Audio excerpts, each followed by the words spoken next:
vais vous présenter quelques articles qui ont trait à notre réseau des maladies inflammatoires des voies biliaires et hépatite auto-immune, ce qui va me permettre de faire un peu de teasing aussi pour d'autres présentations de la journée.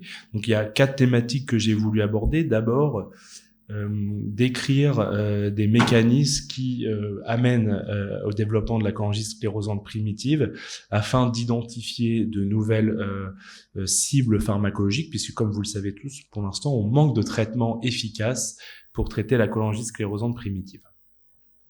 Alors, j'ai sélectionné un premier travail de nos collègues strasbourgeois qui ont étudié le rôle de la claudine 1 dans la physiopathologie de la CSP. Donc la claudine 1, pour rappel, c'est une protéine qui est transmembranaire, qui a une forme jonctionnelle, qui est impliquée dans les jonctions cellulaires, mais aussi non jonctionnelle. Et cette claudine 1 va participer à la communication intercellulaire et au signalement et aux signaux intercellulaires. Donc ça a déjà été montré que la claudine 1 a un rôle dans la fibrose hépatique et dans le développement du carcinome hépatocellulaire. Et de manière intéressante, on a identifié des mutations de la claudine 1 avec laquelle les patients développent des phénotypes de cholangitis sclérosante, ce qui amène à étudier finalement cette protéine dans la CSP. Alors, voici les principaux résultats de cette étude. Donc, les auteurs ont montré que la claudine 1 était surexprimée dans le foie de patients atteints de CSP, comme vous pouvez voir ici en immunohistochimie. On voit effectivement que autour des canaux biliaires, il y a une expression de la claudine 1 et de manière, je dirais, linéaire avec la progression de la fibrose.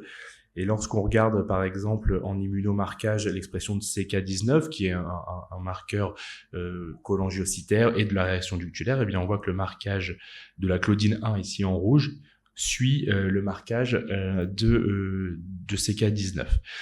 Puis, ils ont aussi réalisé du single-cell RNA sur les biopsies des patients, et ils montrent que, effectivement, en cas de CSP, eh bien, il y a un comarquage, enfin, en tout cas, une expression je dirais concomitante de la claudine 1 dans les cholangiocytes.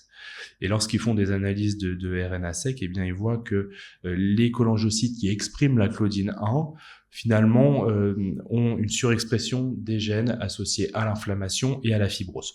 Donc c'est des arguments qui montrent que cette protéine semble exprimée chez les patients, dans le foie des patients atteints de CSP, et que les cholangiocytes qui expriment cette claudine 1 ont plutôt tendance à à promouvoir l'inflammation et la fibrose. Alors, ils ont essayé de confirmer leurs analyses sur les biopsies de patients en utilisant un modèle murin. Donc, ils ont utilisé le modèle murin BCB4, que vous connaissez, BCB4-KO, qui est un modèle de cholangitis sclérosante. Et ils ont donné des anticorps, ils ont injecté des anticorps anti-claudine 1 aux souris.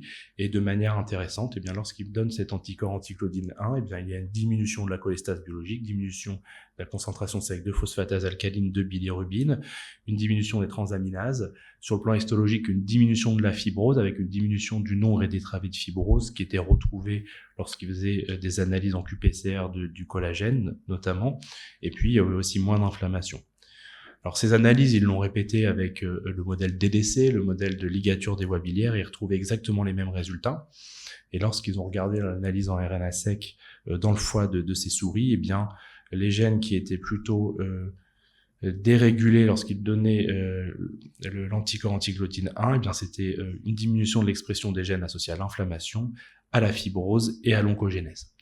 Donc, je trouve que ce papier est intéressant, il montre qu'une protéine est surexprimée dans le foie des patients atteints de CSP, et lorsqu'ils inhibent cette protéine in vivo, eh bien, on diminue la fibrose et l'inflammation sur 3 modèles quand même de cholangitis sclérosante. Deuxième axe que je voulais évoquer avec vous, c'est comment bien caractériser les cellules qui vont aboutir à la fibrose, et notamment la fibrose biliaire, en s'intéressant aux fibroblastes portaux. Alors, pour s'intéresser à la fibrose, encore faut-il avoir des bons modèles et des modèles innovants. Et donc, je voulais juste évoquer avec vous ce très beau papier, mais très compliqué, de collègues allemands qui ont créé des modèles de super-organoïdes, on va dire, qu'on va appeler assembloïdes, pour étudier l'architecture périportale et la fibrose biliaire. Et je trouve personnellement que ces images sont quand même extrêmement belles. Et donc, en associant des cellules, des cholangiocytes, des hépatocytes primaires de souris, ils arrivent à recréer un espace porte avec des hépatocytes, avec des cholangiocytes, des cellules, des myofibroblastes.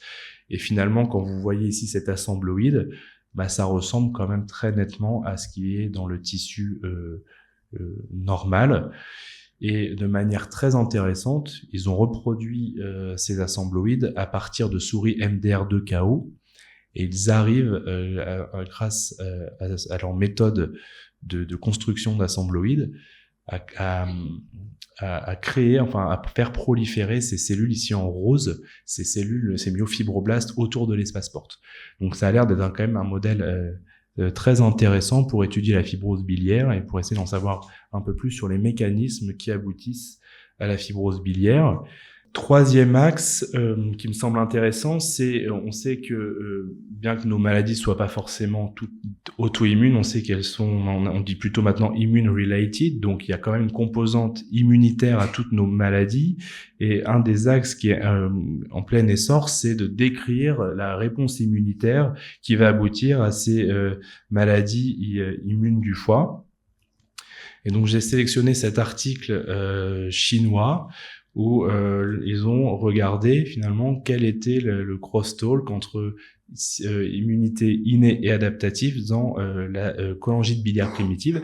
Et les auteurs se sont surtout intéressés aux signaux portés par l'interleukine 15, qui est l'interleukine 15, un signal essentiel pour maintenir et faire proliférer les lymphocytes T résidents mémoire dans le foie, et ils se sont particulièrement intéressés aux récepteurs de l'IL-15 qui va avoir une fonction de présentation de l'IL-15 aux lymphocytes T pour les faire proliférer.